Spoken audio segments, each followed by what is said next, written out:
Hi friends, இப்போ நீங்கள் பார்க்குறதுக்கு வந்து மதுரை கலைஞர் நூற்றாண்டு விழாவை முன்னிட்டு லைப்ரரி கட்டியிருக்காங்க. அதை தான் நீங்கள் பார்த்துட்ருக்கீங்க. பாருங்கள், கூடவே அருமைக்கு நண்பர் இருக்கார், அவரும் பாருங்கள். வணக்கம் வணக்கம் வணக்கம். இது வந்து அதோடு மட்டும் இல்லாமல் நிற்கிறாங்க பார்த்தீங்கன்னா வந்து மதுரையிலே மிக நீளமான பாலம். அது ஃப்ரெண்ட்ஸ் பார்த்தீங்கன்னா வந்து இது தமிழ்நாட்டிலே மிகப்பெரிய மதுரையில் இருக்குது. தல்லாகுளத்து ஊமச்சிக்குள்ள ஒரு நத்தம்பாறை வழி பாருங்கள், கீழே பாருங்கள் இருக்குது, அப்படியே மேலே பாலம்.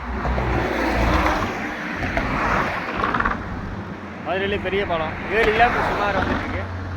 கலைஞர் நூற்றாண்டு லைப்ரரி ஒட்டி இருக்குது.